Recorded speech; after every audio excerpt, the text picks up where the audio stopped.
আমি ছয়গাঁওবাসী হিচাপে বৰ লজ্জিত আৰু দুখিত হৈছোঁ যে ঐতিহাসিক এখন ব্লক ছয়গাঁও উন্নয়ন খণ্ডখন আচলতে আমাৰ পৰা ষড়যন্ত্ৰমূলকভাৱে এইখন চৰকাৰে উঠাই নিবলৈ জিলাখন উঠাই নিলে আমি প্ৰতিবাদ কৰিলে কোনো সুফল নাপালোঁ।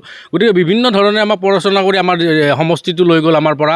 এতিয়া আমাৰ পৰা যি উন্নয়ন খণ্ড আছে, ৰাজচক্ৰ বিষয়াৰ কাৰ্যালয় আছে, আমাৰ থানা আছে, এই সকলোসমূহ উঠাই নিবৰ কাৰণে ইতিমধ্যে চৰকাৰে উঠি পৰি লাগিছে আৰু অহা 6 তাৰিখে ইয়াৰ এটা ঘোষণা বা এটা অৰ্ডাৰ ওলাব বুলি ইতিমধ্যে আমি বিশেষ সূত্ৰে আমি গম পাইছোঁ। গতিকে আমি জাতীয় সভাই তীব্ৰভাৱে বিৰোধিতা কৰিছোঁ।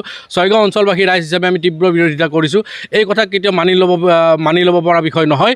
তেওঁলোকে আচলতে চৰকাৰখনৰ সদিচ্ছা থাকিলে এই উন্নয়ন খণ্ডটো ঐতিহ্যমণ্ডিত এই উন্নয়ন খণ্ডটোক ৰখাৰ ক্ষেত্ৰত তেওঁলোকে বিহিত ব্যৱস্থা গ্ৰহণ কৰিব পাৰিলেহেঁতেন। যদিহে 3খন পঞ্চায়ত আছে, আকৌ হয়তো ক'ৰবাত ওচৰৰ পাজৰৰ 2-3খন পঞ্চায়ত লগাই এই উন্নয়ন খণ্ডখনত লগাই দি পেলাই যি ওচৰৰ আছে তেওঁলোকৰ হয়তো যাতায়াতৰ কাৰণে বহুত অসুবিধাৰ সন্মুখীন হৈছে। গতিকে তেওঁলোককো যদি এই ওচৰত থকা ছয়গাঁও উন্নয়ন খণ্ডখনত লগাই দি পেলাই ছয়গাঁও উন্নয়ন খণ্ডখন ৰখাৰ কাৰণে আমি চৰকাৰক দাবী জনাইছোঁ। হেমন্ত ঠাকুৰীয়াক আমি দাবী জনাইছোঁ। ৰেকিবুদ্দিন আহমেদ ডাঙৰীয়াক আমি দাবী জনাইছোঁ। আমাৰ বিভাগীয় মন্ত্ৰী চন্দ্ৰমোহন পাটোৱাৰী ডাঙৰীয়াক আমি দাবী জনাইছোঁ যে এই উন্নয়ন খণ্ডখন কোনোপধ্যে কিন্তু নিব দিয়া নহ'ব। ইয়াত লাগিলে ৰক্তাক্ত পৰিৱেশৰ সৃষ্টি হ'ব পাৰে।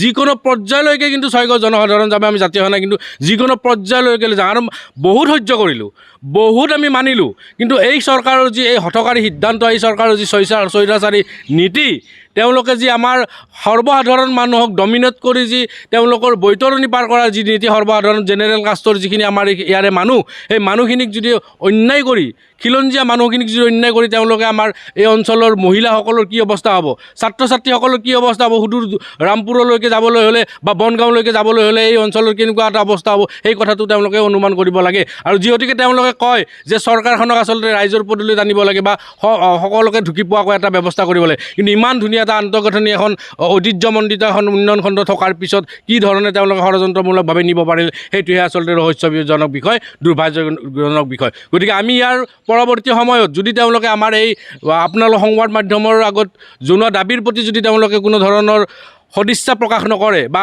উন্নয়ন খণ্ডখন ৰখাৰ কাৰণে ব্যৱস্থা নকৰে, তেতিয়াহ'লে অদূৰ ভৱিষ্যতে ছয়গাঁওবাসীৰ লগত আমি তীব্ৰ জংগী আন্দোলন গঢ়ি তুলিবৰ কাৰণে বাধ্য হ'ম। তাৰ কাৰণে যদি প্ৰাণ দিব লাগে ছয়গাঁওবাসীৰ কাৰণে, প্ৰাণ দিবৰ কাৰণে প্ৰস্তুত আছোঁ। মৃত্যু কৰিবলৈ গুলি খাবৰ কাৰণে কিন্তু প্ৰস্তুত আছোঁ, কিন্তু ছয়গাঁও অঞ্চলবাসী ৰাইজক কিন্তু শাস্তি হ'ব নিদিওঁ, ছয়গাঁও অঞ্চলবাসী ৰাইজৰ কিন্তু ক্ষতি হ'ব নিদিওঁ, এইটো কিন্তু স্পষ্ট কথা।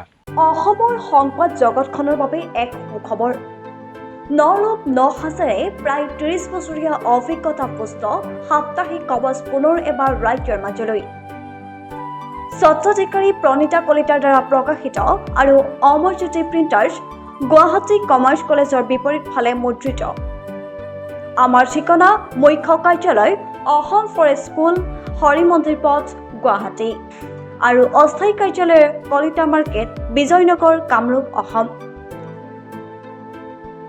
মোবাইল নং 9435114666 আৰু 7024722813। Mail ID prabhatiahom@gmail.com।